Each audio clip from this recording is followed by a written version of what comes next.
नमस्कार। एक संवेदनशील घटना मु आज आपण मानक निकट में उपस्थित। गत किछि दिन हेलानी कामिया जानी को नहीं ओडिशा हुलस्थुल हेछि।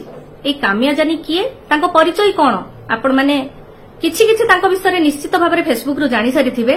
कामिया जानी जणे गो मांस भक्षणकारी एवं गो मांसर प्रचार प्रसार तांकर एकमात्र उद्देश्य। तो आम पांडियान को कौन केही मिलिलेनी आमर श्रीमंदिर एवं जगन्नाथंकर प्रचार प्रसार करने कामिया जानी को श्रीमंदिर मध्य को भीतर को प्रवेश करेले एवं तांको आम महाप्रसाद खुआइले।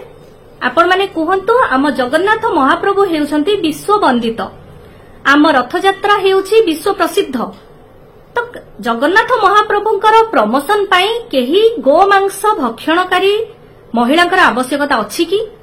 जदि पांड्यानकर सेमिति कौनसी उद्देश्य थिला तो से को साधु संतों द्वारा भी जगन्नाथ संस्कृतिर प्रचार प्रसार करि पारथांते। केउथि पाई से कामिया जानी को आनिले एवं आम जगन्नाथ संस्कृति रे कलंक बोलिले। आपण मानकर मने थिबो किछि दिन तळे तमिलनाडु मुख्यमंत्रींकर पुओ स्टालिन कोन कहिथिले।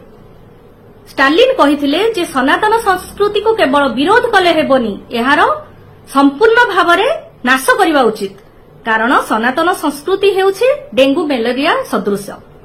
तो एई जो स्टालिन कर अति प्रिय बंधु हेउछंती पांड्यान महाशय, तांको आदर्श रे अनुप्राणित आपण माने एबे भाबंतु आम जगन्नाथ संस्कृति विपद रे ना नाही।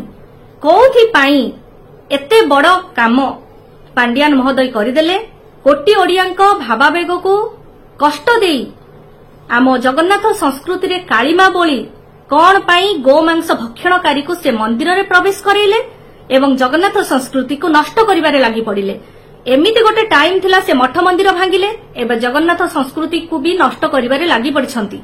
एथि पाई पांड्यान संपूर्ण भाव में उत्तरदायी। तो आपण ए काम काहेकि कले? पांड्यान महोदय आमको उत्तर देबाको अनुरोध। एतिकिरे रहिली। जय जगन्नाथ।